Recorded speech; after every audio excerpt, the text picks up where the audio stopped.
Ya bueno, en la clase de hoy, como les comentó el profesor Agosín, tenemos un invitado de máxima categoría, así que se los presento, él es Carlos Pavés, él es superintendente de Valores y Seguros del gobierno de Michelle Bachelet, él es ingeniero comercial, abogado, es ingeniero comercial de acá de la FED, fue el mejor egresado de su promoción, así que tienen ahí una persona importante también acá dentro de la facultad. Trabajó también en la superintendencia de instituciones financieras y bancos, así que experiencia tiene sobre lo que nos va a comentar hoy día. Así que bueno, le damos un fuerte aplauso y... Gracias por la presentación y por la invitación también. A ver, desde hace mucho tiempo que vengo conversando con el profesor Agosín y él, muy preocupado siempre por sus estudiantes y su facultad, me había pedido junto a otros ex alumnos de la escuela poder venir a contar un poco de la experiencia de lo que es en este caso la Superintendencia de Valores y Seguros, más en términos más generales, lo que es la función de los organismos reguladores, supervisores en el mercado financiero.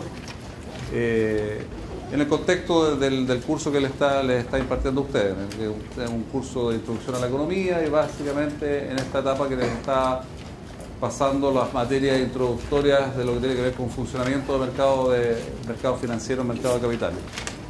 Así que ante esa invitación y con el tiempo adecuado, para mí es muy grato estar acá de vuelta en la escuela. Hace harto tiempo, yo hice, después de que me titulé de ingeniero comercial de la escuela, estuve haciendo clases un par de años de estadística, de probabilidades, las cosas matemáticas, numéricas, las que más me gustaban en esta escuela financiera. Pero después mi vocación de profesor terminó rápidamente. Me he desempeñado más en el área supervisora, trabajé harto tiempo antes en la Superintendencia de Valores y Seguros en distintas áreas. Como tú lo mencionabas recién en la presentación, después fui hasta el año 2012 el director jurídico de la Superintendencia de Bancos e Instituciones Financieras y ahora volví a la Superintendencia como superintendente. Designado por la presidenta Bachelet, pero vamos a empezar poniendo las cosas porque así corresponde hacerlo, esto no se pasa en ninguna película. Como superintendencia, esta es una institución descentralizada y es muy importante entenderlo así para lo que vamos a conversar más adelante. Una institución en ese sentido independiente, como tienen que serlo los organismos reguladores y fiscalizadores, digamos, que se tienen que manejar de esa manera. Entonces, la idea es no preparar nada, no traer unas láminas ni una exposición cerrada en términos de lo que le quiero contar en términos muy generales de cómo funcionan los mercados financieros, tratar de traspasarlo un poco lo que es la mirada desde el punto de vista del regulador. Como lo voy a empezar a explicar, el sistema financiero reconoce varios componentes y cumple un rol muy importante que ojalá al final de esta clase y en términos muy sintéticos ustedes también lo logren captar, se interesen en los temas y ojalá también, como parte de los objetivos que se los adelanto, se interesen en poder alguna vez conocer más de adentro, participar del trabajo, lo que es la función de un regulador o un supervisor del mercado financiero. Si ustedes quieren revisar algún material, yo creo que es material que les puede ayudar y de muy fácil acceso, creo que es bastante explícito y fácil de entender. Lo pueden encontrar en la página web del Ministerio de Hacienda, www.minda.gov.cl, donde hay una exposición de recién la semana pasada el ministro de Hacienda que hizo en la comisión investigadora de uno de los temas que está en los medios desde hace un tiempo. Lamentablemente siempre pasan cosas, siempre pasa algún tipo de fraude, sobre los fraudes financieros asociados a Sinversion, Marcano, cosas que se están discutiendo en la última semana. Hay una buena presentación descriptiva de cómo se estructura el mercado de capitales chileno. Pero para empezar a decirles, invitarlos a que cuando quieran interrumpan, preguntan. Eso va a ser una señal de que están interesados, que están poniendo atención. Ustedes están viendo que la clase está grabando o esta conversación más que clase, y así que yo me imagino también que así lo leo con el profesor Agosín, que después algo les va a preguntar también en algún control, y esa es parte de la motivación obligatoria que les estoy dando para que ustedes pongan más atención todavía. A ver, el mercado financiero en términos muy generales cumple un rol muy importante en la economía y seguramente ustedes ya lo vieron desde el punto de vista como herramienta de asignación de recursos en la economía. Una manera eficiente de asignar recursos donde se reúnen, como cualquier mercado en este caso, aquellas personas que tienen excedente de recursos de inversión con aquellas entidades, personas o empresas, emprendimientos que requieren recursos para llevar adelante sus proyectos de inversión.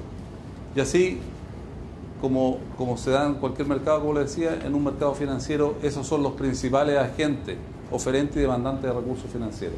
Y además, una serie de otros agentes que participan, que básicamente están compuestos también, como en otros mercados, por intermediarios. Pero no son solamente estos demandantes y oferentes de recursos financieros los que participan junto con los intermediarios, sino que también hay una estructura complementaria, entre otros, por ejemplo, asesores de inversión, administradores de fondos, y un rol muy importante que es donde yo quiero, yo les quiero transmitir nuestra experiencia y nuestro rol, que es el de los supervisores o los reguladores de los mercados. Un regulador que tiene características bien particulares, porque es un regulador complementario a lo que hace el Poder Legislativo, que en una organización como la nuestra está constituido por el Presidente de la República, los respectivos ministerios, básicamente en nuestro caso el Ministerio de Hacienda y el Congreso Nacional, que son los que definen las reglas generales del juego en un mercado financiero. Esto es la ley, en el ámbito nuestro, la ley de mercado de valores, la ley 18.045, la ley de seguros, la ley única de fondos, que es conocida como la LUF, que reemplazó a todo lo que era la regulación de ley de fondos mutuos, fondos de inversión, entre otras de las regulaciones más importantes. Entonces tenemos estos agentes que participan desde el sector privado, aquellos que tienen exceso de recursos de inversión, a quienes que están demandando recursos de inversión para poder incorporarlos a sus procesos productivos, a desarrollar sus proyectos de inversión, sus emprendimientos, y tenemos intermediarios que son los que unen, los más reconocidos probablemente desde el punto de vista del ámbito de valores, son los corredores de bolsa, los agentes de valores, en el ámbito de las compañías de seguro, los corredores de seguro, los agentes previsionales. Ese es el esquema general, que forma parte de un subconjunto de este sistema, adelante por favor, de lo que es el mercado financiero. Pero el mercado financiero contempla, en primer lugar, o el mercado de capitales, lo que es el sistema financiero, y probablemente hayan otras personas que se lo puedan venir a describir con mayor detalle y mayor conocimiento, que es el sistema bancario, todo lo que tiene que ver con funcionamiento principalmente de bancos, de financieras, que ya en Chile legalmente como tal no existen, de cooperativas de ahorro y crédito, de empresas de leasing, de factoring probablemente, que forman parte de grupos financieros bancarios, y un mercado de valores que es el que está bajo la supervisión de la Superintendencia de Valores y Seguros. Mercado de valores, como digo, que lo integran principalmente los emisores de valores de oferta pública. Los emisores más conocidos son la Sociedad Anónima Abierta, pero no son los únicos, y eso es importante entenderlo.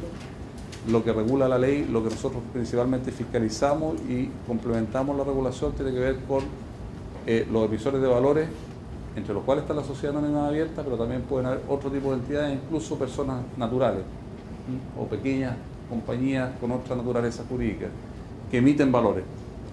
¿Por qué son más conocidas las sociedades anónimas abiertas? Porque es lo que más se transa en términos de reconocimiento, que son las acciones que emiten estas compañías, que se listan en bolsa, que se inscriben ante un regulador generalmente, y que para poder obtener ese financiamiento de las personas tienen que cumplir con ciertas reglas, que básicamente se traducen en la entrega de información. Información, como cualquier otra actividad económica, y para tomar buenas decisiones está destinada a que las personas la analicen, la procesen y entiendan cuáles son los riesgos asociados a la inversión, a esos proyectos productivos, de manera tal de que puedan decidir en base a su propia preferencia por el riesgo, dónde invertir en acciones, dónde invertir en títulos de deuda, ya sea bonos, efectos de comercio u otros títulos que se emiten en el mercado.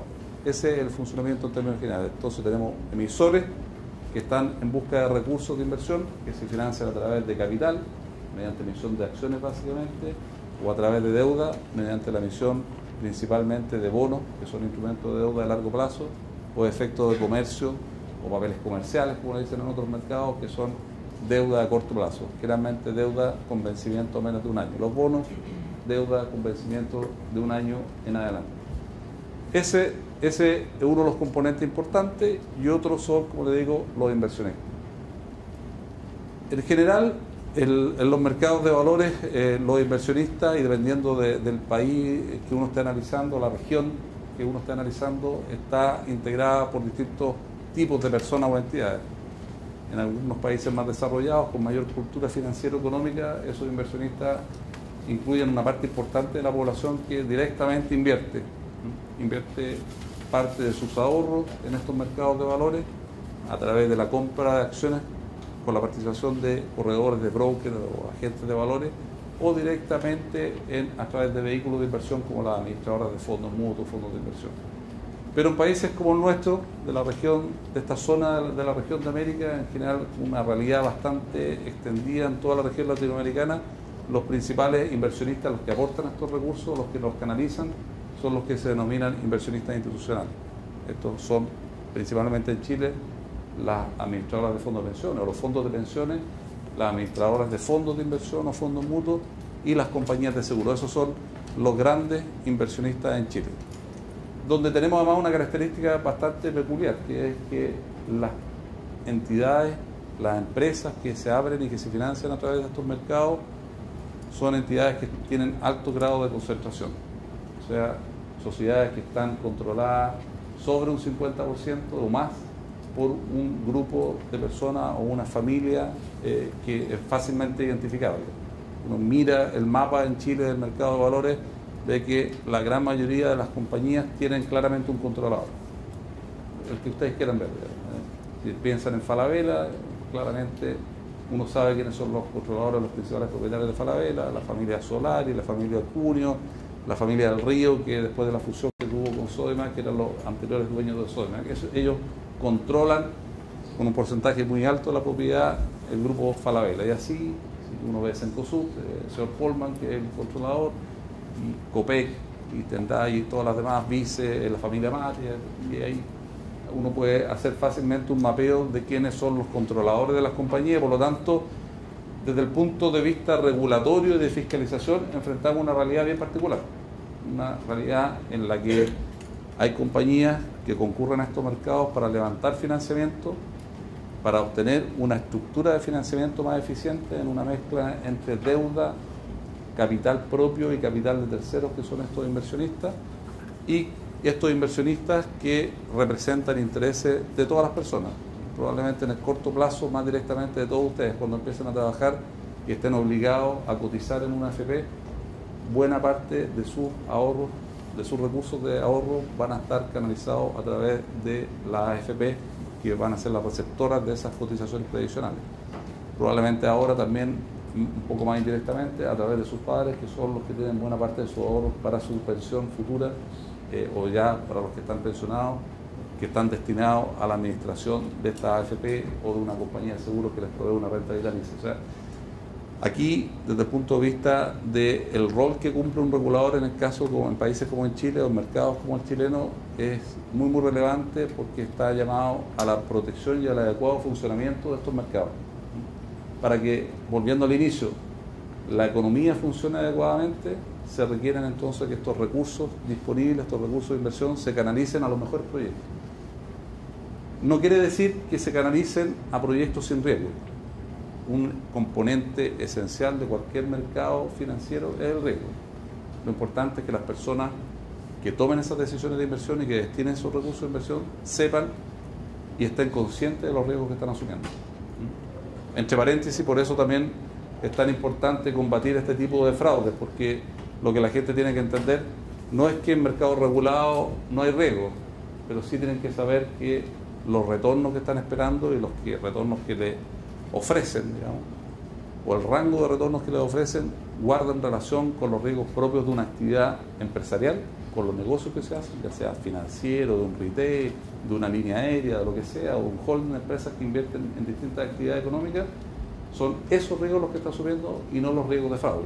No el riesgo de que, como estamos viendo en estos casos que les contaba, el riesgo no sea el riesgo propio de un negocio, sino el riesgo de que el administrador o el dueño de ese negocio tome la plata y se la lleve y se desaparezca, como cierto señor que está ahí por Malta sin que se pueda venir de vuelta a Chile.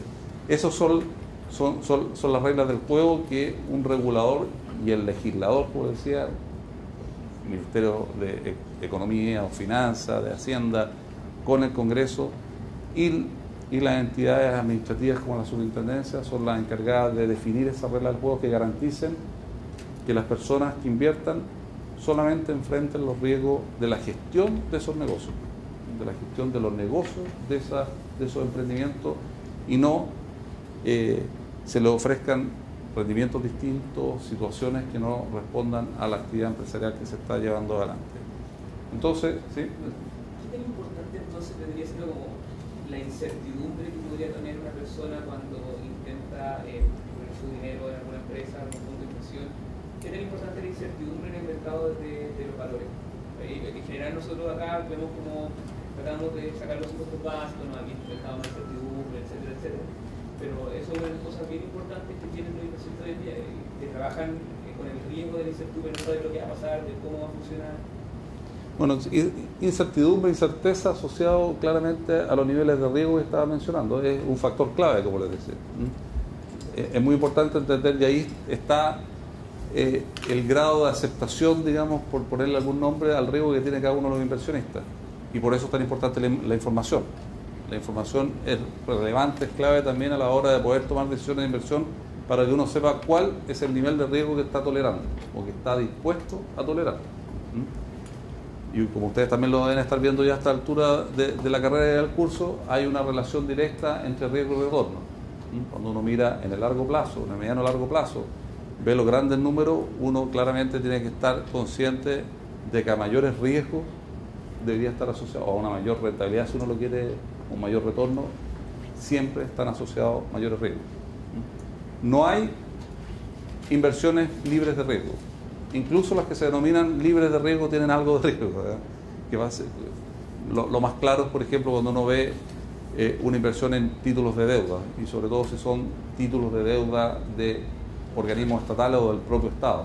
Si uno compra bonos del Banco Central o invierte en bonos emitidos por la tesorería de un país, generalmente las tasas de interés que se ofrecen, los retornos que se ofrecen son muy bajos, porque el nivel de riesgo es muy bajo, pero no es inexistente.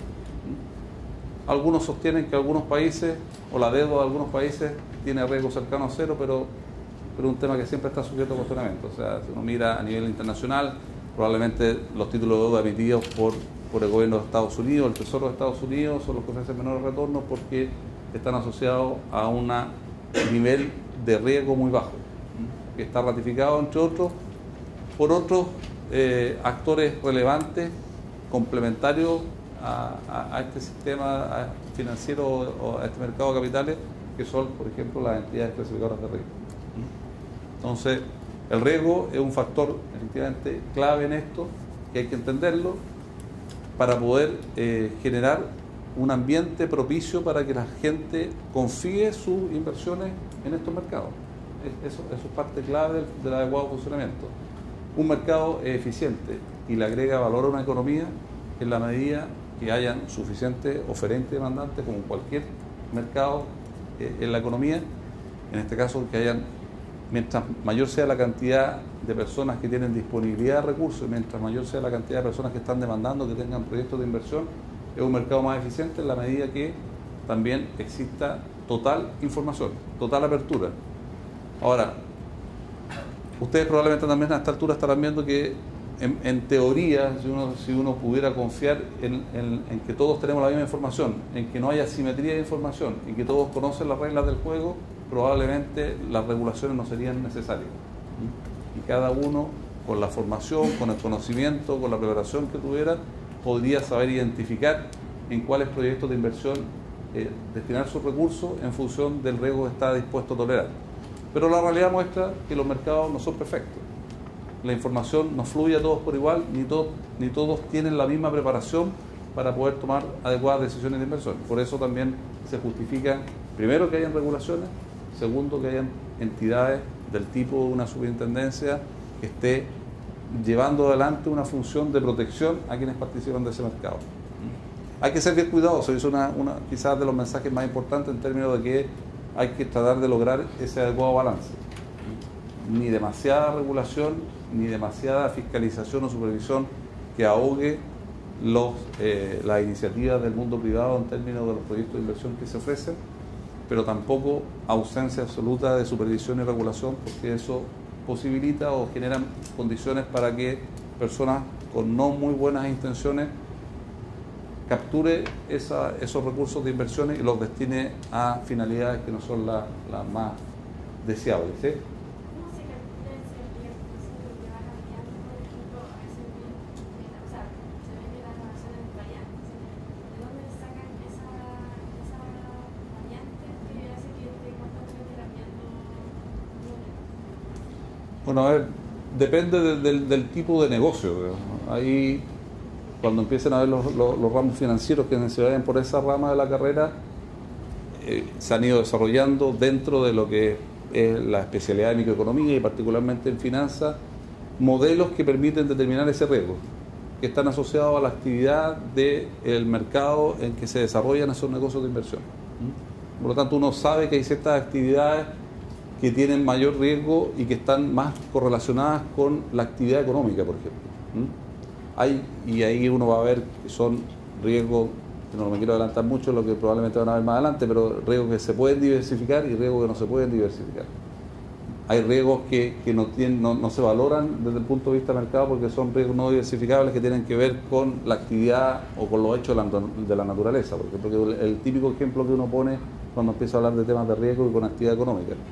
El tema de riesgo asociado a la actividad agrícola, porque no es un riesgo diversificable desde el punto de vista de mercado. No lo puedes rebajar por hacer una diversificación de cartera de inversión. El riesgo de que haya buen clima, no haya buen clima, que haya temporadas de sequía, de que haya fenómenos del Niño, esas cosas se controlan de otra manera. No tiene una asignación que se pueda corregir por medio de la diversificación de las inversiones que se realicen.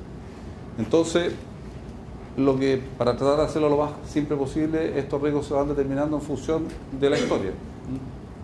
Hay un cierto comportamiento que uno va analizando cómo se comportan ante ciertas variables de la economía, de tasas de crecimiento, de actividad económica en los distintos sectores, que uno puede decir este negocio es más riesgoso que otro. El riesgo de la minería, por ejemplo. El riesgo de la minería puede generar altos niveles de retorno, pero pasa por ciclos muy pronunciados como el que estamos viendo en este minuto en Chile. En general, los riesgos de los commodities, la actividad industrial que está asociada a los commodities, a diferencia de lo que pasó en Chile en el último tiempo a nivel internacional, que fue un ciclo bastante largo de buenos precios. Uno cuando observa la historia va viendo que hay momentos en que está muy bien, hay muy buenos precios, muy buenos retornos, y otros periodos largos en que la actividad económica afecta en forma muy significativa a este tipo de actividad económica. Por lo tanto también ahí bajan los retornos y se produce no solamente de repente baja la utilidad, sino que derechamente pérdidas, como se están observando en este periodo. Entonces, uno, mediante la aplicación de estas herramientas financiero-estadísticas, uno puede determinar niveles de riesgo. Y hay modelos, algunos de los cuales están hace bastante tiempo desarrollados, que te permiten determinar cuál es ese nivel de riesgo. Pero por otro lado también hay entidades especializadas, con las que yo te mencionaba, que son las clasificadoras de riesgo, las entidades clasificadoras de riesgo, que hacen un estudio y te pueden determinar cuál es la probabilidad de cumplimiento de las obligaciones cuando estamos hablando de títulos de deuda. Y eso te da una señal del riesgo asociado. No sé si han visto, los que han revisado, lo que más les interesa desde ya, el tema de la actividad financiera. Uno revisa lo que son las clasificaciones de riesgo, que en Chile son obligatorias, en otros países son voluntarias, que la realizan este tipo de entidades, que hacen un análisis de flujo de la actividad de los negocios, las entidades emisoras de los valores, y te dicen, miren, en función de lo que está comprometido por esta empresa, en el horizonte de pago que se ha establecido contractualmente, este instrumento tiene un determinado nivel de riesgo. Desde uno que tiene muy poco riesgo, que generalmente están asociados con que son convenciones, con una categoría riesgo A o triple A, te está reseñando que es un instrumento que probablemente te va a cumplir al 100% y en la oportunidad que fue comprometido, hasta lo que se denominan bonos basuras, que son de clasificaciones de W hacia abajo, C o D, en que te está señalando que como va ese negocio y por las características propias de ese negocio, lo más probable es que o se van a demorar en pagarte, o no te van a pagar todo, o no te van a pagar nada. Entonces existen este otro tipo de entidades, organismos o personas que prestan estos servicios, que ayudan y que colaboran en este proceso de decisiones de inversiones de las personas.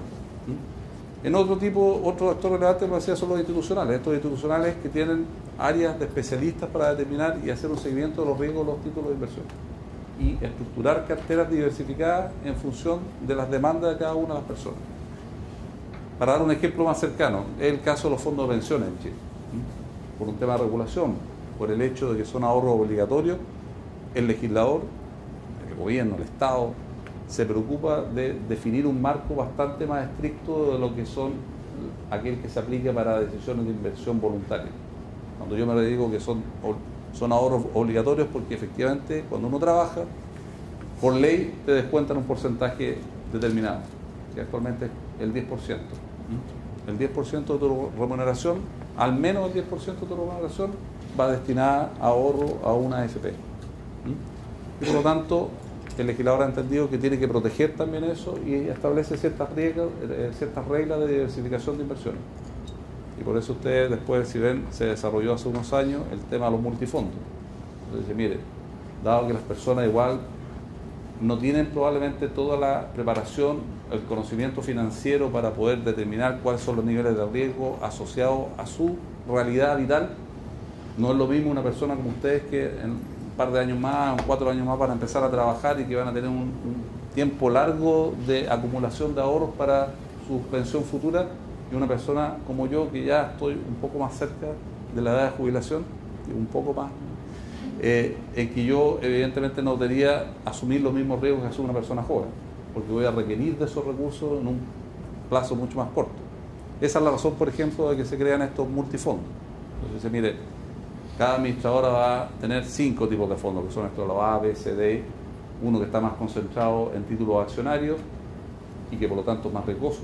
Los títulos de capital son más riesgosos que los títulos de deuda, y uno que es el fondo E, que básicamente tiene inversión en instrumentos de renta fija, en bonos de efecto comercio y ojalá bonos de Estado o de gobierno para que sean menos riesgosos. Las personas cuando empiezan a trabajar pueden elegir la combinación que quieran de destino de sus fondos, en el A todo, o una combinación parte en el A, en el B, como quieran, pero a medida que van avanzando la edad, la ley va determinando que usted cuando ya está muy cerca de jubilarse tiene que destinar todos los fondos al fondo E o al fondo D, porque lo que se trata es de proteger la variabilidad de esa inversión y que no, por la ocurrencia de un ciclo, que no tenga la mala suerte que justo se pensione en un ciclo malo, no haya perdido una parte importante de su ahorro. Eso es como un ejemplo de cuál es la mirada y por qué existen estos distintos agentes dentro de un mercado de valores, dentro de un mercado de capitales en general. No solamente uno puede confiar en la existencia de, como les decía, estos dos actores principales, si uno les quiere llamar así, que son los demandantes de recursos, que son los emisores, las empresas que salen a buscar recursos al mercado, y de los ahorrantes o inversionistas que ofrecen estos recursos, sino que también se requieren reglas especiales y participación de otro tipo de entidades, como son los intermediarios, como son estos asesores de inversión, como son las clasificadoras de riesgo, y también, y no porque yo trabaje en ellas, como son también los organismos reguladores, que somos los encargados de garantizar en cierta manera o proveer de mecanismos que generen información que sea utilizada por las personas para tomar sus decisiones de inversión. Esa, si uno lo quisiera resumir, es la labor de un ente regulador y fiscalizador como la Superintendencia de Valores y Seguros, y como lo es en su campo la Superintendencia de Bancos e Instituciones Financieras. Cosas que son responden a características particulares de cada país. Ustedes revisan en otros lados, los reguladores responden a distintas formas de organización. En países como en Colombia, por ejemplo, hay un solo regulador financiero. Hay una superintendencia financiera que ve todos los temas relacionados con bancos, con sociedades, con compañías de seguros, con fondos de pensiones. Y en otras donde está todo atomizado, ¿verdad? Hay un supervisor de valores como en Estados Unidos, que es la SEC, la Securities and Exchange Commission, incluso hay otro regulador del ámbito del mercado de valores, que es la Commodity Futures Trading Commission, que ve el tema de derivados, y está la Reserva Federal, que ve los temas de supervisión bancaria, y están los reguladores de seguro por otro lado, etc. Hay estructuras regulatorias de diversa naturaleza, pero todos apuntan lo mismo, a participar en la definición complementaria de estas reglas, y que se traduce en cosas muy sencillas. De repente los nombres son más enredados de lo que realmente es. Se traduce en dictar esta regla de qué información se tiene que entregar, con cuál periodicidad se debe entregar, qué requisitos deben cumplir de idoneidad, de conocimiento, quienes participan en este mercado como asesores. Por ejemplo, parte de nuestras funciones son entonces, y si ustedes revisan nuestra normativa, vamos a pasar el aviso al tiro en el sitio de la superintendencia. Uno de los portales que tienen más importante que para estos efectos, que es el www.sbs.cl, de Superintendencia de Valores y Seguros. Ustedes ven la parte normativa, está la estructura de lo que nosotros exigimos a emisores, básicamente, información. Esa es la clave. Ese es el producto que nosotros le pedimos a quienes concurren a solicitar, a levantar recursos a un mercado financiero. Información. Con determinado formato, con determinada periodicidad y con un contenido mínimo que responda a ciertos parámetros internacionales. Y ahí es donde ustedes ven, no los quiero llenar de tanta información, que por ejemplo donde empiezan a entrar en juego conceptos como IFRS, en mi época que son los estándares internacionales de presentación de estados financieros. En mi época, cuando yo estaba en el puesto de ustedes, uno hablaba de la FECU, de las fichas estadísticas codificadas uniforme, que era un formato especial de presentación de estado financiero. Eso ha ido, está en permanente revisión, y desde hace unos años, en el caso de Chile desde el año 2009, se aplica 100% el estándar internacional de presentación de estados financieros, que es IFRS. O sea, todo valorizado a mercado, a valor justo. Y eso es la esencia de la obligación de un emisor. Información al mercado. ¿Cuáles son mis negocios? ¿Cuáles son las ramas de actividad que yo estoy desarrollando? ¿Cómo me ha ido? ¿Cuánto he invertido? ¿Cuánto he destinado para cada una de las actividades que llevo adelante? ¿Cuáles han sido mis ingresos? ¿Cómo he destinado mis recursos de inversión? Todo eso es lo que contiene un estado financiero, un balance y un estado de resultados. Aspecto central de la obligación de un emisor de valores. Digo central porque no es el único, hay muchos más. ¿Sí? ¿Cómo ustedes verifican la información? Buena pregunta. Buena pregunta, lo voy a dejar hasta ahí, no voy a decir el adjetivo después, pero buena pregunta. Nosotros hay que entender también que el mercado, por la magnitud que tiene, quizás para que ustedes se formen una idea, vayan metiendo estos números en sus cabezas. Chile tiene un Producto Interno Bruto de 280.000 millones de dólares, ¿no? Un producto per cápita corregido por el adquisitivo de unos $23.000, $23.500. Es una economía relevante a nivel regional, digamos. Y para que ustedes vean la importancia del mercado financiero, del mercado de capitales, básicamente Chile debemos ser el país de la región que tiene el nivel de capitalización bursátil más alto. Esto quiere decir que es un mercado de capital, un mercado de valores relevante. En otros países no existe mercado de valores. Y desde ese punto de vista las economías son mucho menos eficientes, porque el costo de financiamiento se hace mucho más caro. Hay menos actores, básicamente el sistema bancario. Los bancos son los grandes proveedores de financiamiento. Entonces, Chile, y voy a responderte al tiro de tu pregunta, tiene un mercado de capitales importante, y primero les menciono el PIB porque Chile, como les decía, tiene una capitalización bursátil del 6% del PIB, o sea, las empresas que están cotizando en bolsa, que están inscritas, que operan, que levantan capitales, tienen un patrimonio equivalente al PIB de 280.000 millones de dólares. Pero además, datos interesantes, las AFP administran recursos, y por eso son tan relevantes como inversionistas institucionales, recursos de todos los chilenos que tienen los fondos de pensiones por 160.000 millones de dólares. 160.000 millones de dólares están acumulados hoy en día en la AFP. Las compañías de seguros de vida que administran los recursos de la renta vitalicia administran unos 50.000 millones de dólares más. Los fondos de inversión y los fondos mutuos, unos 55.000, 60.000 millones de dólares más. O sea, tenemos que entre solamente esos tres, dejando de lado el sistema bancario que administra un monto equivalente al PIB, las entidades fiscalizadas por la Superintendencia de Valores y Seguros administran recursos financieros equivalentes a un año de producción de todo el país, cosa que es bastante destacable en términos de lo que es la realidad regional. Esas cifras son mucho menores en términos proporcionales. Entonces, este es un mercado grande, es un mercado de muchos actores, pero lamentablemente, para ir a tu pregunta, a veces cuesta explicar y comunicar cuál es el rol de una entidad como nosotros, cuál es la responsabilidad que tienen los mismos inversionistas. Hay un tema de apoyo, de seguimiento, de monitoreo de una actividad, de una institución estatal, pero también hay un tema de responsabilidad de los mismos actores, de los mismos inversionistas. Ahí Ustedes me vieron conversando con Andrea Orozco, que me acompaña, que es del área de comunicaciones de la Superintendencia de Valores y Seguros. Estábamos revisando una declaración que dio recién el ministro de Hacienda en un seminario en la mañana, en donde de nuevo, a raíz de estos escándalos, decía, mire, ni la mejor regulación del mundo va a reemplazar el valor que tiene la preocupación del mismo inversionista por sus recursos de inversión, y eso es verdad. Entonces, nosotros lo que tratamos de hacer es hacer un seguimiento eficiente, con una buena y eficiente asignación de recursos públicos, que son los que manejamos nosotros como superintendencia, de la información y del cumplimiento de los requisitos que tienen estas entidades, por ejemplo en el ámbito de las empresas. Somos 340 personas, 340 profesionales que trabajan en la Superintendencia de Valores y Seguros, que controlan aproximadamente, estamos mandatados a fiscalizar alrededor de 10.000 entidades.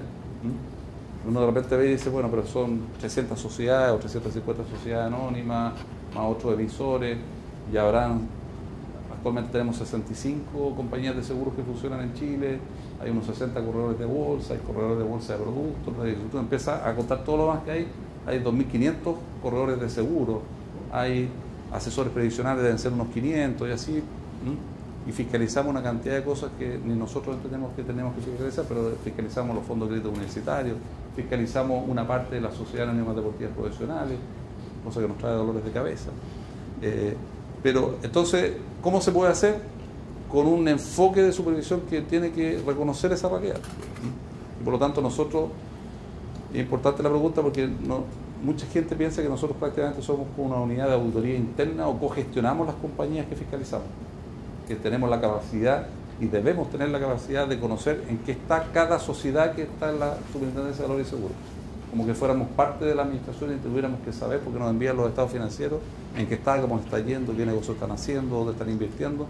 Y la verdad que lo que nosotros tenemos que proveer y cuál es nuestro mandato es que esa información que se envíe responda a las exigencias en cuanto a formato, contenido, para que esté disponible para los inversionistas. Esa es la finalidad última, que sean los inversionistas individuales o agrupados a través de estas administradoras o de estos bancos de inversión o como quiera llamarse, de los que participan, que sean los que analicen esa información y la apliquen a las decisiones de inversión.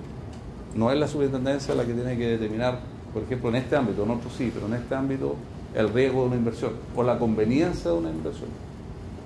Y eso es bien importante, a diferencia de otro tipo de instituciones. Esto en el ámbito de valores. En el ámbito de seguros sí. En el ámbito de seguros, por ejemplo, la ley y nosotros establecemos ciertos requisitos mínimos en términos de solvencia y liquidez. Compañías de seguros, por ponerle el ejemplo. Como les decía, mayoritariamente el 95% de los activos que tienen las compañías de seguros fiscalizadas, que tienen que ser todas fiscalizadas, están en el ámbito de las rentas vitalicias. O sea, como 48.000 millones de dólares de los que yo les mencioné son inversiones que respaldan las obligaciones de renta vitalicia. En ese ámbito nosotros tenemos un rol distinto, por ejemplo, que en el de una sociedad anónima común y corriente, emisora de valores, porque aquí están comprometidas la solvencia de la entidad, como la superintendencia de bancos se preocupa de la solvencia de los bancos. O sea, lo que tenemos que establecer es requisitos mínimos de capital, de indicadores de liquidez, indicadores de cobertura de gastos asociados a las obligaciones financieras, una serie de requisitos que tenemos que estar permanentemente verificando que se cumplan. Pero en el caso de un emisor, lo que nos interesa es que la información sea fidedigna y sea completa. No nos interesa, entre comillas, porque se entienda bien, no es que nos dé lo mismo que hayan malos negocios, que le vaya mal a la gente, pero no nos debe interesar si la empresa es exitosa o no es exitosa, si la sociedad anónima es exitosa o exitosa, o si haya mucho riesgo asociado. Nos debe interesar, y esa es nuestra obligación, de que la información que se provee sea lo suficientemente completa y cumpla con los contenidos de manera tal que las personas puedan identificar cuáles son los riesgos de nuevo asociados a esa inversión. Esa es nuestra función. Lamentablemente te decía que en países como el nuestro eso no se entiende. Si ustedes leen los diarios, cada vez que hay un problema con algún tipo de sociedad, la Polar, por mencionar alguna. Caso de la Polar del año 2011-2012, salen los titulares, y esto no quiero que se transforme tampoco en una defensa de la superintendencia y victimizarnos. ¿Dónde estaba la superintendencia? Dice que no se dio cuenta que estaba ocurriendo otras situaciones en la Polar. Cuando uno mira mercados más desarrollados, particularmente Estados Unidos, que somos todos muy dados a mirar Estados Unidos, y es bueno porque se aprende de mercados mayores, más desarrollados, La SEC en Estados Unidos no está vigilando, menos tiene capacidad para vigilar. Es una economía, son 300 millones de personas y es una economía que no es 20 veces por tamaño de población Chile, es 1000 veces más grande que la economía chilena, no, estoy exagerando, 200 veces más grande. Y por lo tanto tiene miles de compañías, miles de brokers distribuidos en un territorio tan grande como ella, no tiene ninguna capacidad, pero eso se entiende. Allá se entiende esta situación, allá nadie le dice a la SEC en Estados Unidos, oiga, usted tiene que estar detrás de cada compañía, tiene que saber qué es lo que está pasando. Cuando pasan, cuando se detectan, lo importante, y es lo que también nos corresponde a nosotros, si después de una revisión, que por naturaleza tiene que ser aleatoria, que tiene que ser en función de los riesgos que hemos sido capaces de identificar, dónde pueden haber mayores probabilidades de incumplimiento, nosotros vamos y revisamos. Revisamos estado financiero, hacemos visitas en terreno a las compañías, a los distintos tipos de entidades, pedimos información y vemos si están cumpliendo con las reglas que se han dictado. Como les decía, una de las más importantes es lo que tiene que ver con información. Información de estado financiero, lejos la más importante. Pero la idea es que cuando hubo un problema, uno pueda tener la capacidad de decir, se envió la información, este problema sucedió porque era un negocio riesgoso y todo el mundo debía haber sabido que era riesgoso, o porque se disfrazó de algo que no era.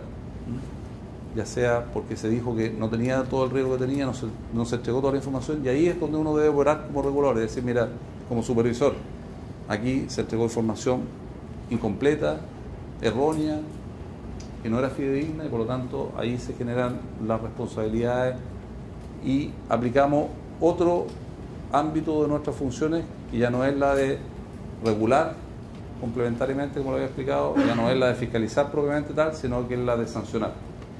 Y están estos organismos también dotados de facultades sancionatorias a nivel administrativo. ¿Qué significa eso? Básicamente aplicación de multa o cancelación de autorización de funcionamiento o suspensiones de funcionamiento para quienes no han cumplido con las reglas. ¿Sí? ¿No hay una información pública acerca de cuando las tasas de retorno son muy altas, porque pasamos en más inversions, donde en realidad la superintendencia pueda ver que está sucediendo algo que no debería ser así, que ofrezcan demasiado retorno a la gente? Mira, existen en otros mercados ese tipo de iniciativas, ya sea a través de plataformas, ya sea a través de acuerdos de intercambio de información entre distintos reguladores, donde también pueden participar, por ejemplo, el Servicio Nacional del Consumidor, o el equivalente a un organismo de protección del consumidor, como el CERNAC en el caso de Chile. Pero todo parte de la definición legal, de lo que, si ustedes han leído por ahí los diarios financieros en el último tiempo de economía, se ha venido a denominar el perímetro regulatorio. Si el término más elegante, esto es definición de perímetro regulatorio, en el fondo es definición de cuál es la obligación de un organismo, como en este caso con la superintendencia, en un determinado mercado. Entonces, en Chile es una definición que el ministro de Hacienda ha anunciado ya que se va a revisar. Hay también una definición de perímetro regulatorio en el caso de los mercados de valores. Y básicamente, como el nombre lo indica, lo que se regula en Chile es la oferta pública de valores o las operaciones relacionadas a ofertas públicas de valores. Hay una definición de lo que se entiende de oferta pública de valores que tiene que ver básicamente con el número de personas que participan y el interés o la fe pública comprometida en función de quienes están participando en esos mercados. Hay cosas que no son valores de oferta pública, por lo tanto, de acuerdo a la definición legal, es una cosa media latera, pero para que la entienda, que están fuera de ese mapa, de ese perímetro. Por ejemplo, lo que ha estado en el centro de en la mayor parte de estos escándalos financieros las últimas semanas, que son operaciones con derivados, con tipos de cambio, con moneda extranjera, con dólares, operaciones forward, etc. O con contratos de diferencia que son también derivados relacionados a moneda extranjera. Eso no está, de acuerdo a la ley chilena, tipificado como valor de oferta pública, por lo tanto está fuera del alcance del ámbito de la Superintendencia de Valores y Seguros. Sin perjuicio de eso, hay una preocupación de la autoridad en términos de poder, por ejemplo, a través de lo que se ha creado y que empezó a funcionar este año, este Consejo de Inclusión Financiera, Educación Financiera, buscar herramientas para ir avanzando más todavía de lo que ya se ha hecho en educación financiera. Porque es muy importante, la gente lo que está recién entendiendo y lamentablemente siempre entiende a golpes. No es normal que te prometan, en la realidad económica chilena, en nuestro mercado financiero, rentabilidades de 5%, 6% al año. De repente cuando uno lo piensa ex post, concediéndole el beneficio de que todos nos podemos equivocar, sobre todo personas que no tienen un gran nivel de conocimiento financiero, de educación financiera, claro, les cuesta entender el tema de ellos, pero uno cuando lo piensa ex post dice, si a mí en el banco me puedo conseguir un crédito al 2% mensual, al 2,5%, ¿por qué alguien estaría dispuesto a pagarme a mí el 5% o el 3%? Porque yo sería tan afortunado de recibir un spread, una diferencia de 0,5%, 1%, incluso algunos que ofrecían 10% mensual de rentabilidad. Una cosa que, no, claro, la analiza ex post y dice, la verdad es que probablemente eso sea un fraude. Pero aprovecho también la oportunidad para que ustedes estén muy activos, porque yo tengo hijos grandes, y a pesar de que son grandes, uno tiene, en realidad más que con la edad, tiene que ver con la naturaleza humana. El fraude siempre se explica por la codicia, por esa ambición desmedida que es explotada por la gente que defrauda. Desde que uno era chico te contaba, no sé si a ustedes hasta la edad ya se los cuentan, pero todavía pasa, no sé, entre otros Pepito Pagadoles en la calle.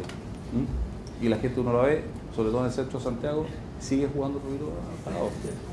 El tema del balurdo, esto del fajo de billetes, ¿no es cierto? Que está cubierto un aparente fajo de billetes de 1.000 o 20.000 pesos, y el primero no va el billete de 1.000, el resto es puro papel, y tú lo ves en la calle y alguien se te acerca y te dice, mira, yo también lo vi, llévatelo tú, vámonos rápido, dame lo que tengas tú y tú llévatelo. ¿Por qué alguien estaría dispuesto a que tú te llevas, no sé, algo que parece 1 millón o 2 millones de pesos, a cambio que tú le pases 30 lucas que puedan andar trayendo en el bolsillo? Todo fraude responde a las mismas características al final del día.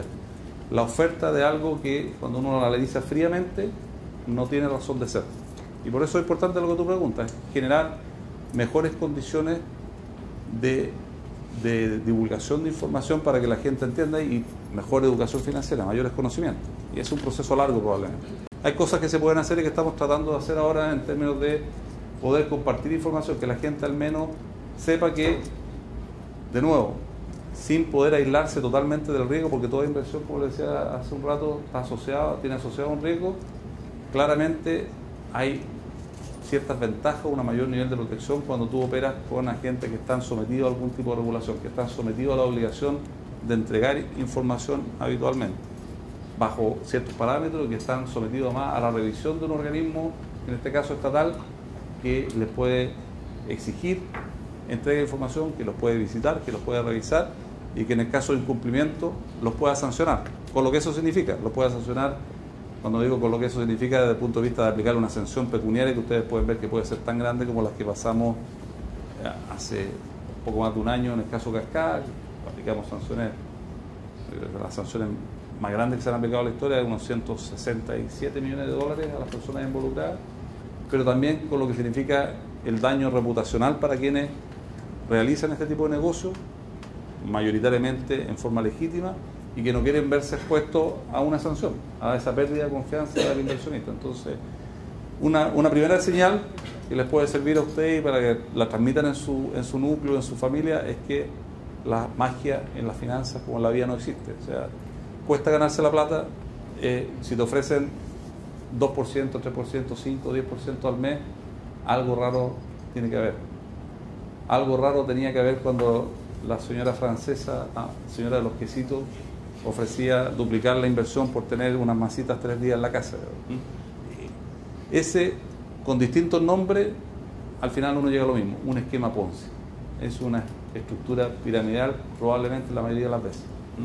Que la única forma que tiene para sustentarse es que yo empiezo a recolectar inversionistas o participantes, y con las plata que me van entregando los nuevos inversionistas les voy pagando los retornos a los que van entrando, hasta tener una masa suficientemente grande que con los últimos que entran tomo el dinero y ojalá nunca más se sepa de mi existencia. Entonces, es un tema de información, es un tema de expectativa, es un tema de educación financiera, pero también es un tema de regulación, y regulación que está contenida en leyes y normativas, y acá hay ciertas diferencias. Probablemente vamos a tener que ver bien dónde poner esa línea, dónde definir qué es lo que está, pero no todo relacionándolo con la pregunta que tú hacías, se puede canalizar a través de reguladores de esta naturaleza, porque es imposible controlar a cientos o miles de personas que están haciendo negocios todos los días. Y por eso el Estado utiliza un instrumental que va mucho más allá de una agencia regulatoria como una superintendencia. También utiliza, entre otras, y una muy importante, la sanción penal. Entonces, generalmente todo esto ex post. O sea, ya está bien. Al que uno entiende que participa de esto, que organiza este tipo de actividades irregulares, ilícitas, no le interesa la reputación, le da lo mismo la sanción, lo que queda es la sanción penal, en muchos casos. Eso es lo que uno ve, por ejemplo, también de nuevo, si uno quiere mirar el caso de Estados Unidos, lo que le pasó a Madoff. Toda la gente dice aquí 150 años de cárcel a Madoff, varias condenas de 30, 40 años acumuladas. Probablemente ese tipo, yo creo que sí, tienen algún efecto disuasivo en la gente. Pero créanme que hay personas que incluso el temor o la amenaza de una sanción penal tampoco les alcanza, le da un poco lo mismo. Uno cuando lee, por ejemplo, las entrevistas en esta última semana, si ustedes lo han visto en los canales de televisión o en los medios escritos de algunas de las personas que están en prisión preventiva, y uno dice, parece que fueran de otro mundo. Dicen, no, esto no es estafa, esto fue inversiones mal, no fue mal en los negocios, la gente se asustó, retiró las inversiones, nos fuimos a un tema de liquidez, etc. Yo no tengo la plata en ningún lado, y al lado, cuando se lo llevaron preso, uno ve que tenían Ferrari y los autos más caros y casas en los mejores barrios, etc. Es un tema que pasa por ahí. Disculpa, tú tenías una... Por ejemplo, ¿qué tan susceptible sería el mercado financiero chileno a una crisis extranjera en el exterior?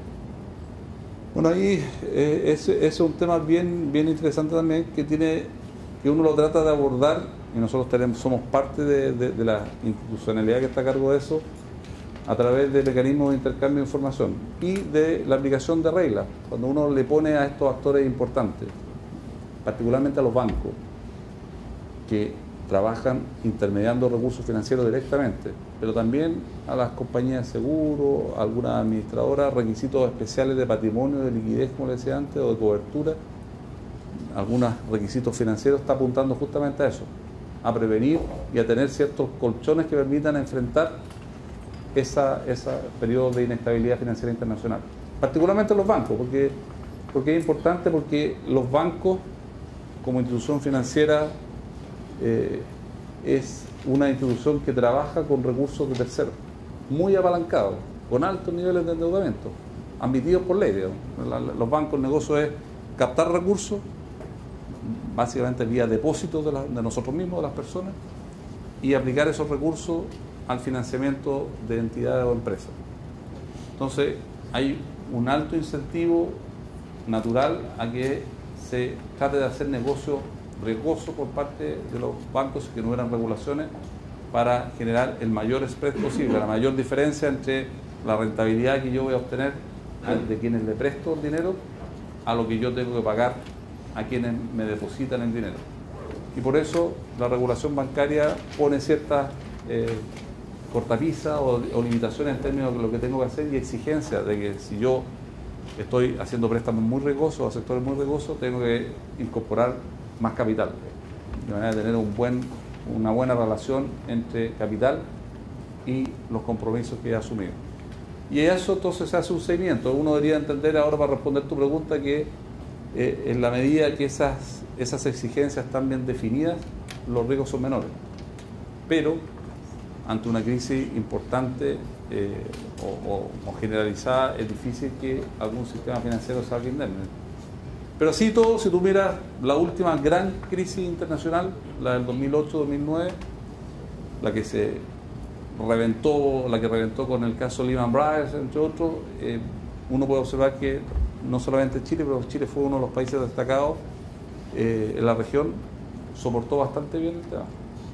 Hubo poco retiro, y por eso no aquí el tema de la confianza es fundamental, sobre todo en el sistema financiero y en el mercado de valores. Cuando se pierde la confianza, se puede producir una cosa que es catastrófica, que son los efectos manada o corrida. O sea, si la gente piensa que aquí va a pasar algo y empieza a retirar depósitos, por ejemplo, no hay sistema financiero que resista eso, una retirada masiva de inversiones, porque un banco, por ejemplo, presta a 5 años plazo para una empresa, y se financian una parte importante con depósitos de la gente, que son depósitos a 30 días, 60 días, 90 días. Por lo tanto, si la gente espera y va a retirar sus plata, yo no tengo cómo después responderle a todos, porque las plata las tengo comprometidas con préstamos a entidades a plazos mucho más largos. Entonces, hay, para tranquilidad tuya, suficientes precauciones para resistir este tipo de crisis, pero una crisis generalizada a nivel mundial, profunda, siempre va a traer consecuencias. Lo bueno, como te digo, es que ante la prueba concreta de hechos específicos, Chile en el último tiempo ha resistido bastante bien. Te pongo un ejemplo distinto de una época que ustedes todavía ni siquiera nacieron. La última gran crisis financiera chilena bancaria fue el año 81-82. Y ahí, justamente por debilidades en las regulaciones, porque los bancos podían hacer cualquier cosa, entre otras cosas, porque le podían prestar a relacionados, o sea, la plata que recibían de los depositantes se la prestaban a empresas que eran de ellos mismos, o relacionadas a ellos mismos. Y a veces prestaban más de una vez, porque en esa época, no tantos años atrás le estoy hablando del año 82, 81, hace 35 años, por ejemplo, y antes de IFRS, con las normas antiguas contables, en esa época no existía consolidación de estados financieros. Entonces existía lo que se denominaban empresas de papel, una especie de cascada más prehistórica, donde una empresa de acá, lo único que tenía como activo era la empresa de abajo, las acciones de la empresa de abajo, y esa tenía otra empresa, y al final, en una cadena bien larga, había una empresa productiva. Pero resulta que los bancos relacionados con esas empresas le prestaban a la empresa de arriba, a la del segundo nivel, al tercer nivel, o sea, le prestaban varias veces a una misma entidad, que lo único que tenía para responder era lo que tenía en la empresa que estaba en la parte final del escalón. Entonces, hay un buen ejemplo de cómo se pueden enfrentar mejor este tipo de crisis financiera y el rol que juega la regulación. Lo que hizo Chile en esa época, empezó a regular. Primero, desde el punto de vista financiero, estados financieros consolidados. O sea, está bien, usted haga la estructura de propiedad que quiera, pero al final me consolida la información y me refleja realmente lo que tiene y lo que debe en un solo estado financiero. No me muestre 10 estados financieros que son puro papel, sino que me muestre lo que realmente tiene. Se le imponen restricciones mayores a los bancos para que no le presten a los relacionados, solamente le pueden prestar porciones muy pequeñas de lo que son sus activos. Si alguien tiene un buen proyecto de inversión y necesita financiamiento, que vaya al banco al lado donde no tiene relación. Que ese banco que no tiene relación y por lo tanto no tiene un conflicto de interés, haga una evaluación objetiva de esos proyectos de inversión y de la capacidad crediticia, y ese banco le preste y no sea el banco relacionado. Hay ese tipo de son las medidas, más las de seguimiento que se hacen por estas instituciones, que a uno le deben permitir estar relativamente tranquilo en términos de estar suficientemente protegido ante crisis internacional o crisis locales financieras. Ese es el mundo del funcionamiento. Yo solamente para ir cerrando, ya para no latearlos tanto, dejarle oportunidad también por si quieren hacer alguna pregunta adicional. Tocar el último punto de las funciones que uno tiene como superintendencia, que decía, hay una función de regulación, de complementar las normas legales a través de normativas administrativas, circulares, normas de carácter general, etcétera, que son las que emite la superintendencia, que ustedes las pueden encontrar en el sitio web nuestro. Una parte de fiscalización, de seguimiento, de monitoreo, con un enfoque, como te decía, de lo que se denomina supervisión basada en riesgo, o sea, haciendo una selección primero de qué entidades vamos a visitar, qué le vamos a pedir a cada una de ellas y qué vamos a revisar, y traspasándole o radicando esa responsabilidad en las mismas entidades. ¿Qué es lo que hacemos nosotros, y no solamente nosotros en Chile, sino a nivel internacional? ¿Cuál es el estándar de supervisión para la mayoría de estas instituciones? Es aplicarle supervisión basada en riesgo. Uno ya no destina tantos recursos a chequear que cumpla con toda la regulación que está dictada, digamos, que tenga estos márgenes de solvencia bien, sino que más bien lo que fiscaliza o lo que evalúa son los mecanismos de gestión de riesgo que tienen las compañías. O sea, uno va, conversa con las instituciones financieras y le dice, a ver, primero, ¿qué es lo que hacen ustedes? ¿Cuáles son sus definiciones? ¿Cuál es su matriz de riesgo? ¿Qué riesgos han identificado? ¿Dónde ustedes ven sus puntos de debilidad? ¿Cuál es el análisis de fortaleza y debilidades que tienen en términos financieros y de los riesgos que enfrentan? ¿Es un riesgo operacional? ¿Es un riesgo más relacionado con lo legal? tienen un riesgo, por ejemplo, en el ámbito medioambiental, de relacionamiento, un proyecto en una empresa como una empresa generadora de electricidad, por los problemas que se han visto con el Alto Jahuel o con Alto Biobío. Tiene que ver con la autorización de los permisos medioambientales. Puede ser un proyecto maravilloso desde el punto de vista técnico de generación de electricidad, por ejemplo, pero si la comunidad, como pasó en el caso de Barrancones o como está pasando en el Alto Maipo, dice que no y te hace protesta y te puede mandar al carajo un proyecto de inversión. Entonces, ¿qué es lo que están haciendo ustedes? ¿Cómo se preocupan de este tipo de actividades? ¿Cómo gestionan las inversiones? ¿Cómo controlan la generación de información en el caso de los emisores? ¿Cómo se aseguran de que la información que le llegue al directorio y a los gerentes responda efectivamente a cómo le está yendo a la empresa y que no esté manipulada? ¿Cómo potencian y qué recursos destinan a áreas de auditoría interna, a horas de compliance, a de gestión de riesgos? Todas esas son las materias que hoy en día nosotros fiscalizamos y hacemos una evaluación de riesgo. En la medida además que lo podemos acompañar de exigencias asociadas a su gestión de riesgo, mejor todavía, como lo hacen los bancos, como lo vamos a hacer con compañías de seguros. Decimos, analizamos, usted tiene un adecuado ambiente de gestión de riesgo, le exigimos menos capital que a una compañía que tiene un desorden o que tiene debilidad en su ambiente de gestión de riesgo. Entonces, tenemos la regulación, que la estamos enfocando a eso, tenemos el ámbito de supervisión, sin abandonar el cumplimiento de algunos requisitos que son objetivos. O sea, por ejemplo, para tener una institución financiera tengo que tener un capital mínimo, por decirte cualquier cosa, en un banco, 400.000 UF, tiene que tener ese capital mínimo, pero más si es que dependiendo de las actividades que hace. Y el último tema fundamental para mantener este nivel de confianza, la fe pública que está comprometida, es el ejercicio de la acción sancionadora. Y nosotros y los otros reguladores en Chile y en el mundo cumplen esa función muy importante porque se entiende que son instituciones especializadas. Como les decía, existe la sanción penal, pero la sanción penal, la acción penal la llevan adelante fiscales del Ministerio Público, tribunales que son generalistas, por decirlo de alguna manera, que ven todo tipo de delitos. Pueden haber fiscales especiales en delito económico, pero son en principio gente que ve de todo un poco, asesinatos, robos, etcétera.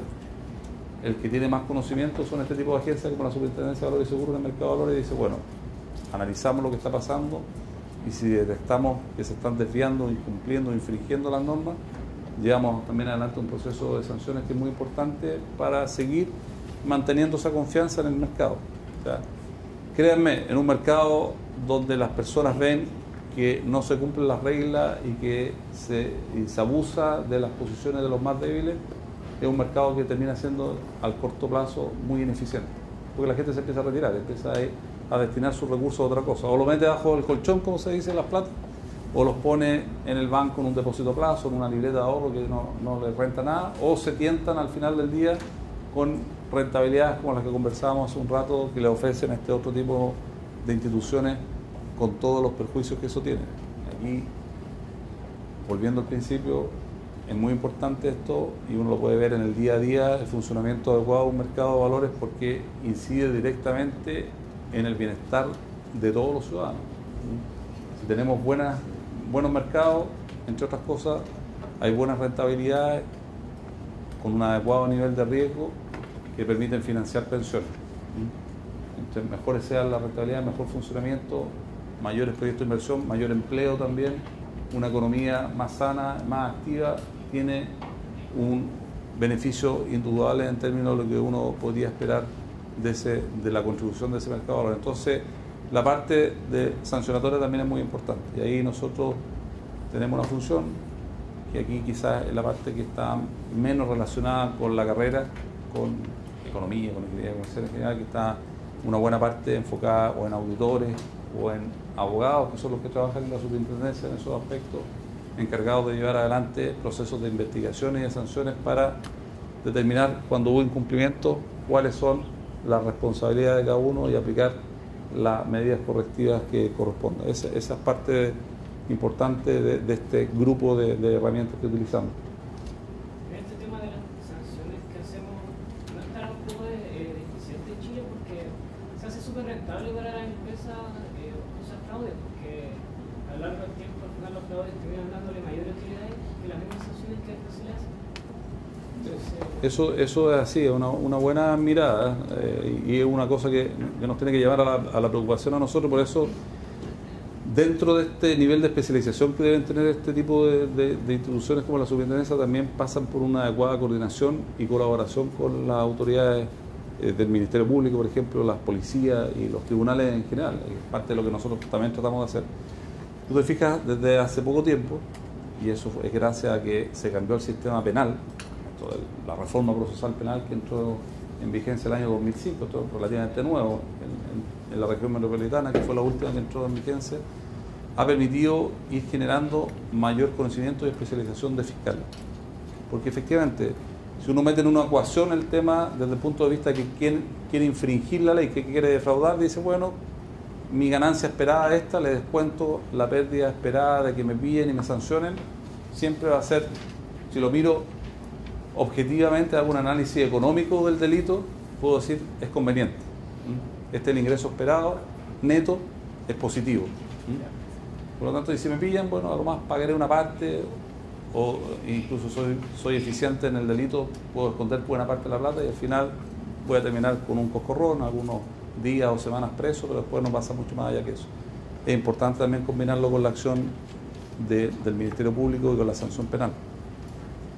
Afortunadamente ya desde hace unos 2 años hemos empezado a ver actividad en ese nivel y los fiscales del Ministerio Público, los tribunales, están también aplicando sanciones penales. Por eso mencionaba el caso de Maus, por ejemplo, de Estados Unidos, que generó sanciones penales. Ahí la gente no solamente responde con dinero, paga multa, está expuesta además de pagar multa a indemnizar a las víctimas, sino que también puede pagar con cárcel, que es una ecuación ya más difícil, más compleja de asumir cuando uno dice, bueno, ya no es solamente devolver la plata, no es un tema de ingreso esperado, sino que, o de expectativa de ingreso neto, sino que también de cárcel. ¿Sí? El tema de las colusiones, a la Superintendencia de Valores le compete fiscalizar, hacer esas cosas, y si es así, ¿por qué operaron tanto tiempo las colusiones? Directamente el tema de la colusión no es una materia de competencia de la superintendencia como regla general. Para eso está la Fiscalía Nacional Económica. Ahora, es una de las cosas que igual algo de relación tienen. Sobre todo si participa, como imagino yo, algunos de los casos que te vienen a la memoria a ti, de algunos de los casos de colusión del último tiempo, intervienen empresas que son fiscalizadas a la superintendencia en tanto emisores de valores. Empresas que se financian a través del mercado abierto, por lo tanto son fiscalizadas por nosotros, que han participado o han tenido algún tipo de participación en estos casos de colusión.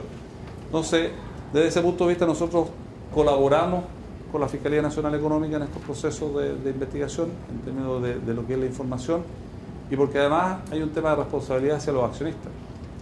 Cuando la Fiscalía Nacional Económica y en definitiva el Tribunal de Defensa de la Libre Competencia imponen una sanción a las compañías, muchas veces esas sanciones, como una paradoja, terminan siendo asumidas por los accionistas de las compañías, pues son sanciones patrimoniales. Entonces, claramente también hay un tema de responsabilidad que al menos hay que evaluar, de la eventual responsabilidad de los directores de las compañías, de los ejecutivos de esas compañías, en términos de si adoptaron o no, por ejemplo, los adecuados mecanismos de resguardo, de controles internos. No sé si has escuchado alguna vez o han escuchado alguna vez hablar de las cosas que han generado más ruido, discusión en el ambiente financiero chileno del mercado de valores, de la norma de gobiernos corporativos, del concepto de exigencia de gobiernos corporativos, asociado a todo lo que es evaluación de riesgo. Nosotros le hemos impuesto un estándar internacional a las compañías en Chile en términos de reportar anualmente cuál es el nivel de implementación de las mejores prácticas que han sido identificadas a nivel internacional en gobiernos corporativos. Por ejemplo, entre las cosas que yo les mencionaba antes, cuál es su relación con los auditores externos, qué mecanismos tienen de compliance al interior de las empresas, recursos destinados a las áreas de auditoría interna, relacionamiento entre el directorio de las compañías, preparación de los directores de los gerentes, cómo se genera la información, cómo se divulga la información. Entonces, nosotros abordamos esa problemática a través de estas herramientas, de nuevo, que son básicamente en términos de, ¿sabe qué? Usted entréguele la información a los inversionistas. Cuéntele cómo se ha preparado para enfrentar este tipo de riesgos. Cómo qué medida ha adoptado, cuánto invierte en términos de controles internos para que no pasen estas cosas que cuando nosotros detectamos que se nos ha mentido, se le ha mentido al mercado en términos, nosotros actuamos en ese sentido, pero no en la verificación de las reglas concretas de competencia porque son de la Fiscalía Nacional Económica. Es bien complejo, es muy buena pregunta porque es bien complejo compatibilizar estas cosas. Nos pasa también, por ejemplo, en el ámbito de protección de derechos consumidores. La entidad que por esencia está llamada a hacer cumplir las normas de protección al consumidor del CERNAC, el Servicio Nacional del Consumidor. Pero de repente uno ve que hay áreas en que hay ciertas zonas de traslape en que uno ve, bueno, ¿qué privilegia la protección del funcionamiento del mercado o el tema de protección del consumidor? ¿Y quién pide qué? Un ejemplo, a lo mejor para dejarlo más claro, en el ámbito de seguro. El tema del consentimiento para el cambio de las condiciones contractuales, que es una materia que está entregada a la Ley de Protección del Consumidor y al CERNAC, en términos de los periodos mínimos que se tienen que formar, por ejemplo, a cada uno de ustedes como titulares de una tarjeta de crédito para cambiarle las comisiones. No es llegar y cambiarle, ¿no es cierto?, de acuerdo a la Ley de Protección al Consumidor. O no es llegar y cobrar cualquier cosa por un seguro que uno compre o tenga que comprar asociado a la obtención de un crédito. Pero también uno tiene que verlo desde el punto de vista de los mercados, del funcionamiento del mercado. No es lo mismo otorgar un crédito, no te van a cobrar lo mismo por un crédito si tienes un seguro de gravamen que si no lo tienes. Probablemente si te dan un crédito, si es que te lo dan, sin seguro de gravamen te van a cobrar mucho más caro por el riesgo de que fallezca y que no termines pagando el crédito, si te dan un crédito con un seguro de gravamen al lado. Entonces está el tema de la venta atada desde el punto de vista de protección del consumidor, pero también está el tema de la protección a las condiciones de contratación en el mercado financiero. Son temas probablemente los más complejos de poder lograr un balance adecuado de quién ve cada cosa. No es fácil de explicarlo, pero menos de manejarlo desde el punto de vista de esa coordinación. Pero esos son los esfuerzos que se hacen. Y quizás una cosa que se me queda ahí en el tintero que creo que es bueno comentársela es que justamente porque el tema que tú planteas hace un rato, la educación financiera, el conocimiento de la divulgación de información es tan importante y que los esfuerzos de educación quizás son los más relevantes, pero son de muy largo plazo, son de mediano a largo plazo. Ustedes están también asistiendo a la discusión sobre reforma educacional.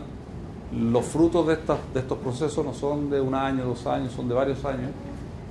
Lo que nosotros tratamos de hacer, todos los reguladores, es también imponer ciertas cargas destinadas a una mejor educación financiera y un traspaso de información a las mismas personas, a los mismos intermediarios, a los mismos asesores que participan.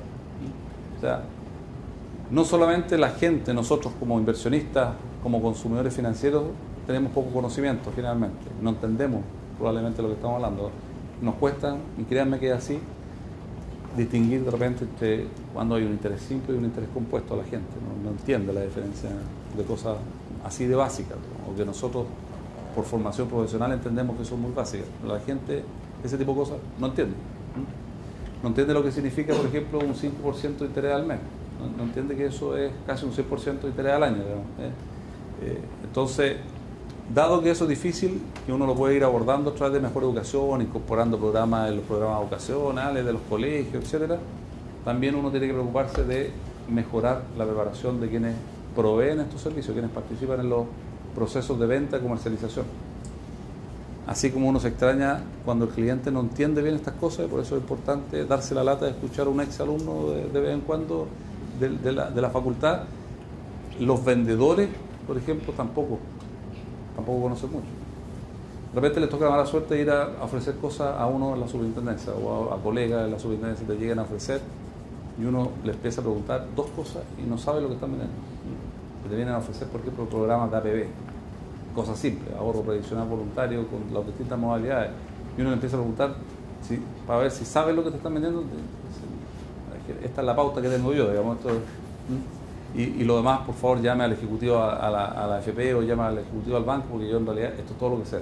Entonces, eso uno lo puede ver también en varios agentes que participan de estos procesos de comercialización, y lo que nosotros estamos haciendo un esfuerzo hace tiempo es imponer mayores exigencias en ese nivel.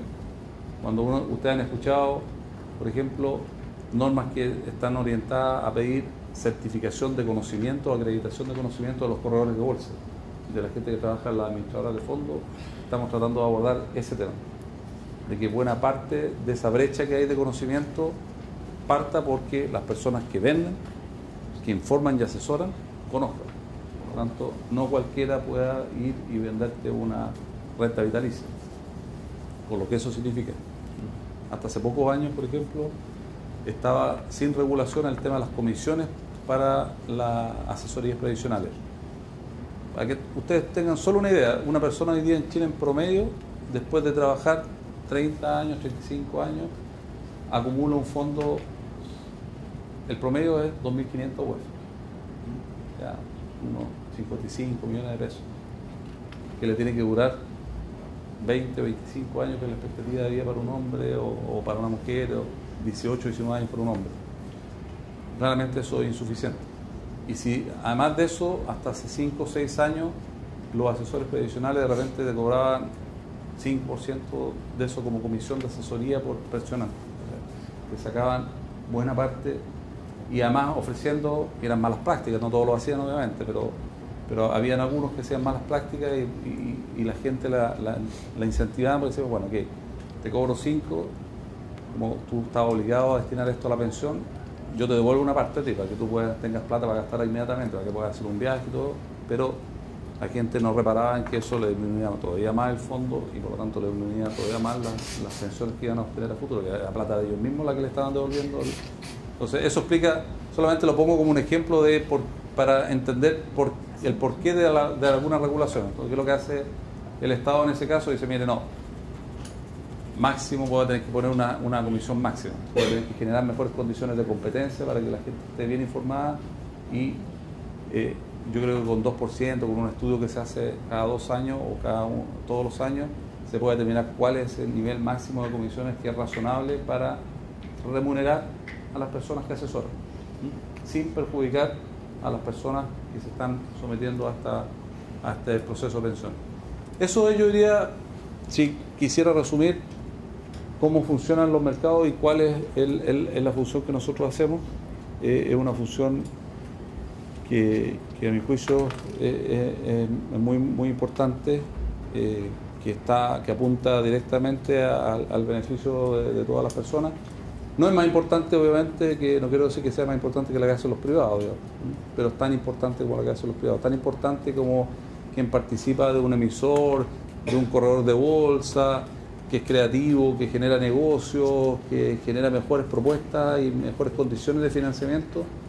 Tan importante como eso es tener personas preparadas, profesionales como ustedes, que ojalá varios de ustedes se interesen después a futuro por participar desde esta otra punta, desde la punta o desde el lado de quienes piensan en conjunto con el sector privado cuáles son las mejores regulaciones, las que mejor combinen estos objetivos de, por un lado, seguridad y por otro lado, de flexibilidad para que se desarrolle el negocio, haya más actividad económica, pero bajo condiciones de transparencia, de simetría, para que haya un adecuado funcionamiento del mercado y no haya transferencias de riqueza indebida entre las personas. Esa es un poco la labor, el objetivo esencial de una institución como la Superintendencia de Valores y Seguros, una agencia reguladora en general de los mercados financieros. Eso es. Preguntas, tíos, dudas. ¿Alguna otra pregunta?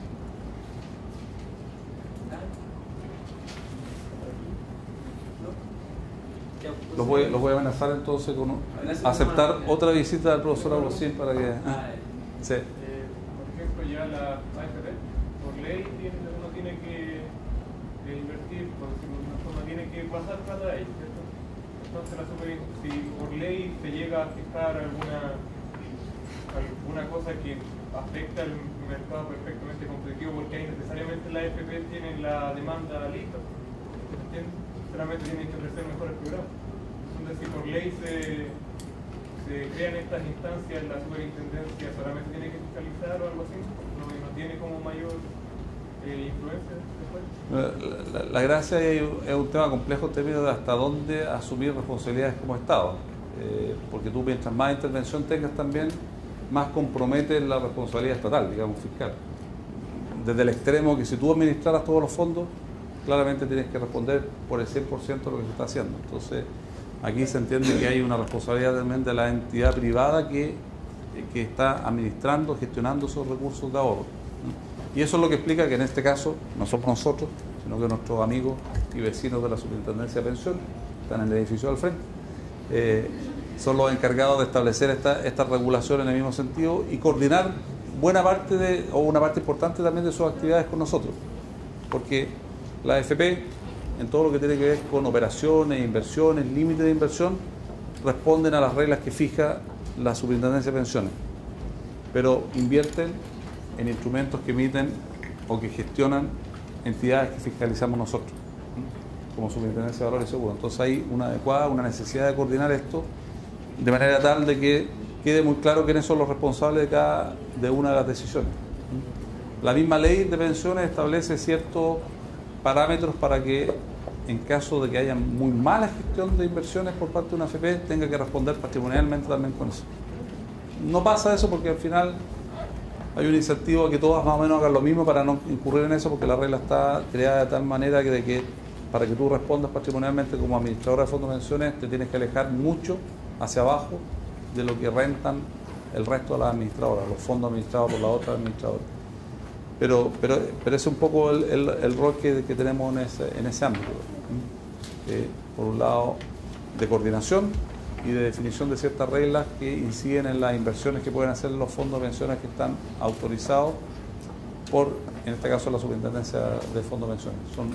Son otras medidas que tienen que ver más en ese sentido con lo que nosotros hacemos con las compañías de seguros, por ejemplo, o con las administradoras de fondos mutuos, o las administradoras generales de fondos, que tiene que ver con enfocarse en los mecanismos de gestión que tienen las administradoras de fondos. Cuáles son los mecanismos que tienen, cuáles son los equipos profesionales que están involucrados, cómo definen sus políticas de inversión, cómo le hacen seguimiento a esas políticas de inversión y cómo toman en definitiva sus decisiones de inversión y los resguardos para diversificar esa cartera. Cómo custodian, dónde custodian los instrumentos que han adquirido, etc. Ese es un poco el rol de cada una en este sistema financiero. Entonces, le damos un aplauso. Muchas gracias. Bueno, gracias por venir uno frecuentemente no tiene la posibilidad de conversar un poco con personas que están a cargo de las autoridades, que están a cargo de fiscalizar, que tienen el rol finalmente de hacer que todo funcione bien. No, gracias a usted y insisto, dedíquenle unos minutitos, lean de repente un poco la prensa financiera, la prensa económica, Cuerpo B, Diario Financiero, Pulso, etcétera. Miren los sitios, porque hay una cosa que uno se arrepiente poco cuando sale, y todavía pasa. En mi época uno tenía todos estos ramos teóricos que son muy importantes de la formación, incluso algunos electivos, mercado de capitales, etcétera, teoría de negocios, pero después llega a su trabajo y durante el primer tiempo lo sufre porque nunca ha conocido nada de la realidad en términos de qué es lo que es realmente invertir en una acción, en un bono, de qué se trata, digamos, qué significa un instrumento financiero, qué es lo que está comprometido, cuáles son las obligaciones de cada una de las partes. Es bueno y no es nada difícil. Muchas veces son más enredosos los conceptos que la realidad y por lo tanto hay que atreverse, mirar y entusiasmarse, porque yo creo que hay una contribución importante que pueden hacer ustedes cuando también cada vez pasa más rápido el tiempo, en 4 años más estén ya trabajando con la mirada de sus padres que los están invitando a que asuman sus propios gastos, y lo digo yo porque tengo hijos de esta edad ya, entonces es importante tener alguna vivencia directa del funcionamiento y van a ver que es una cosa muy entretenida. Hay espacio para hacer muchas cosas, por decir, desde el punto de vista de procesos comerciales, productivos, de gestión de recursos humanos, pero el tema del mundo financiero, del mundo económico, del funcionamiento de los mercados financieros de capitales es un tema un ámbito, un mundo que tiene muchas oportunidades, donde se pueden hacer muchas cosas y se puede desarrollar una carrera muy bonita, tanto del sector privado y particularmente, créanme, del sector público. Así que hay una buena oportunidad, mírenlo, solamente un ratito de vez en cuando, una miradita a los diarios, a los sitios de internet para ver qué está pasando en los mercados financieros internacionales. Tienen mucha más relación de lo que uno esperaría con la vida del día a día de cada uno de nosotros. Así que Gracias de nuevo por invitar y por favor transmítele el agradecimiento al decano.